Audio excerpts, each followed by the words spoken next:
Fala pessoal, beleza? Estamos de volta para mais um vídeo no Podremic FS. Faz tempo que eu não posto vídeo aqui por causa do evento que aconteceu na semana passada, o negócio pegou fogo. E hoje eu quero já voltar com os vídeos aqui no canal com um assunto que é extremamente importante, que eu vejo que muita gente erra, que é o quê? Descaracterização de campo. Então eu quero te mostrar dois exemplos em que a descaracterização de campo, o que é a descaracterização de campo também, mas dois exemplos que vão ferrar com a sua performance se você não tomar cuidado com isso, beleza? Então dá uma olhada aqui na tela e vamos ver como é que isso funciona.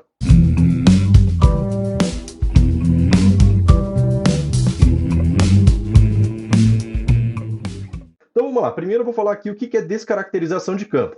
Eu, na verdade, dei esse nome porque eu não achei nenhuma documentação sobre isso, mas é basicamente você tirar a característica original do campo, certo? Então, se um campo é inteiro, você transforma ele em Big Int, você está descaracterizando ele, dando uma nova característica, certo? Se você tem um campo varchar de um tamanho de 50 e está mudando ele para varchar de 60, você está descaracterizando esse campo, certo? Então, qualquer alteração em campo faz com que você descaracterize ele, certo? Um coalesce também entra nessa situação de descaracterização de campo? No meu entendimento, sim. Por quê? Quando você coloca um coalesce, onde você tem um campo específico, vírgula, outro campo ou algum valor fixo, certo? Então, o campo original possui um determinado valor. Só que caso ele esteja nulo, ele vai receber outro valor. Então, você tirou uma característica específica ali, que é o próprio valor do campo.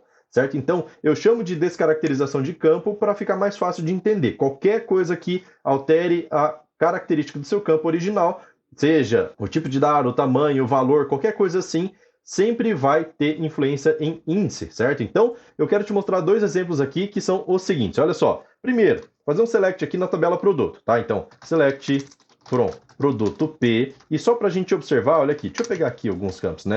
Então, vou colocar aqui P. ID, código barra, descrição. Só isso, certo? Então, nessa tabela aqui, ó, eu vou fazer um filtro tanto pelo código de barra quanto pelo ID. Por quê? Pode ser que meu código de barra esteja nulo, certo? Vamos supor que essa é uma situação aí de sua tabela. Então, vou colocar um filtro aqui, ó, where p. Código de barras, e aí se eu fizer o filtro aqui, beleza, por quê? Porque se eu entrar aqui na minha tabela de produto, vou vir aqui nos índices, eu tenho índice pelo código de barra, certo? Inclusive com uma estatística boa, beleza? Só que eu quero pesquisar pelo código de barra. Se eu não encontrar nenhum produto com esse código de barra, aí eu quero procurar pelo ID do produto, certo? Então, o que é muito comum as pessoas fazerem é esse aqui, ó, coalesce, abro parênteses e aqui coloco o código de barra primeiro, depois o p.id, fecho parênteses aqui e pronto. Olha só, primeira coisa aqui, ó, dou um Ctrl espaço e esse código de barra aqui é um varchar de 14. O meu ID é um char de 16. Então, muda de varchar para char e o tamanho também é incompatível, certo? Então, são dois tipos de dados diferentes. Com isso daqui, o que acontece? Eu estou falando para o Firebird que ele vai ter que pesquisar em todos os registros da tabela, onde tiver nulo, ele vai pesquisar pelo ID, certo?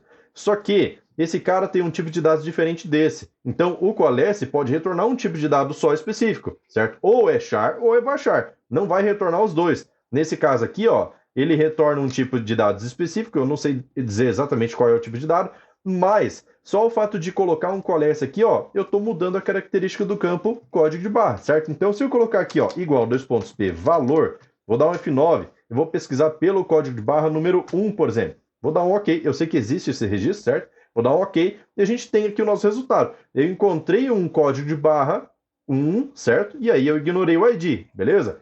Então tá, vamos vir aqui agora na performance. A performance, a gente fez uma leitura de 10 mil registros na nossa tabela, que é o quê? São todos os registros que existem na tabela produto, beleza? Então, perceba que fazer a consulta dessa forma aqui não fica legal. Se eu remover esse cara daqui e remover aqui também, vou dar F9, vou fazer a pesquisa pelo mesmo valor, e aqui a gente tem o mesmo resultado, porém fazendo uma leitura de registro apenas. Então, toma cuidado na hora de você utilizar um coalesce aqui, ó, no campo da tabela, certo? Porque quando você altera aqui o campo da tabela, seja assim, do jeito que eu tinha feito antes, ou então dessa forma, colocando o zero aqui, ó, eu já estou alterando o tipo de dado, certo? Mesmo que eu coloque aqui, ó, entre aspas, simples. Por quê? Porque dessa forma aqui, eu estou mudando a característica do campo. Shift F9, Ctrl Enter aqui, a gente retorna um dado, vou vir aqui na Performance, leu 10 mil. Só o fato de trocar o nulo por zero, ele já fez isso, certo? Então, não fica legal a gente utilizar esse tipo de prática aqui. Então, evita fazer alteração nesses campos aqui, ó, no campo da tabela, certo? Se for fazer algum tratamento, faça aqui no parâmetro, beleza? Faz no parâmetro,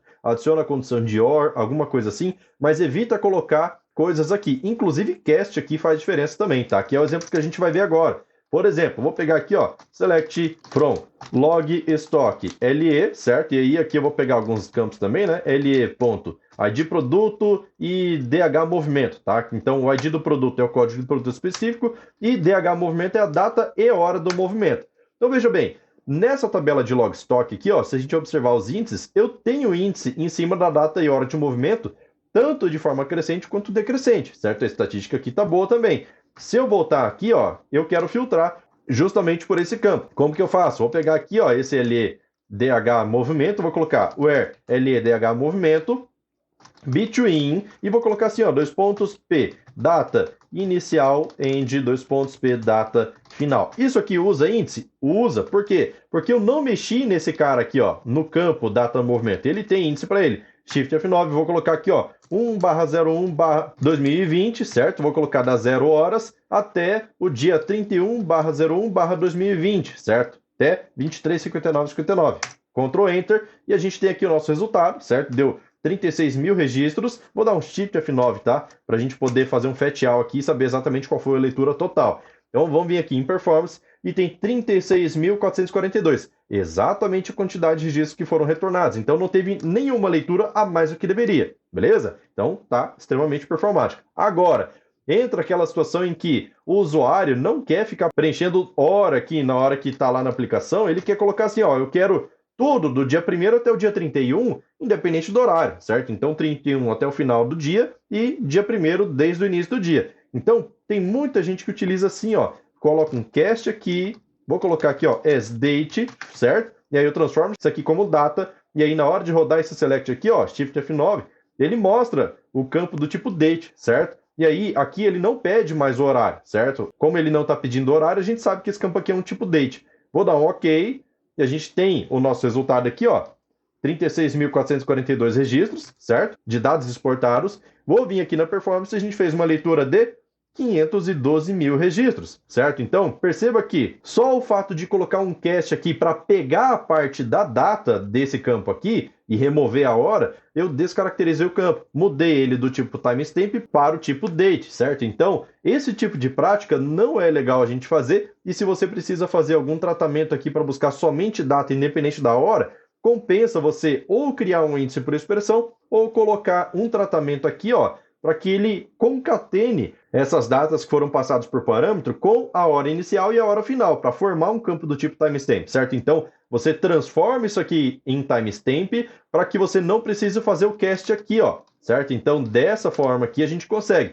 Nesse caso aqui, ó, você pode fazer, inclusive, um índice por expressão desse conjunto aqui, ó, certo? Desse conjunto de expressão. Nesse caso, você consegue ter uma performance melhor. Só que eu particularmente prefiro não utilizar índice por expressão. Por quê? Senão é mais um índice que a gente tem que criar, certo? Então o ideal é sempre tratar o parâmetro, adicionar um OR nesse caso aqui, alguma coisa dessa forma. Eu tenho inclusive um vídeo aqui falando como obter uma pesquisa por produto através do código de barra de preferência e depois pesquisar pelo ID se não encontrar o código de barra. Então a leitura fica bem otimizada, tá? Só pesquisar aqui no canal que você vai conseguir encontrar. E aí aqui fica interessante o quê? Tratar esses parâmetros aqui, porque parâmetro ele é lido uma vez só e é tratado antes de executar a consulta. Então nesse caso, a gente já prepara o parâmetro aqui e depois ele faz a consulta em cima de um campo puramente indexado, mantendo a característica dele. Beleza? Então, vídeo de hoje é isso. Espero que você tenha gostado. Se você gostou, não esquece de deixar o like aí para fortalecer o canal cada vez mais. E se você não quer perder nenhum conteúdo, não esquece de acessar o canal do Telegram. No canal do Telegram eu posto todo tipo de conteúdo, evento, live, podcast, qualquer coisa que for acontecer no canal,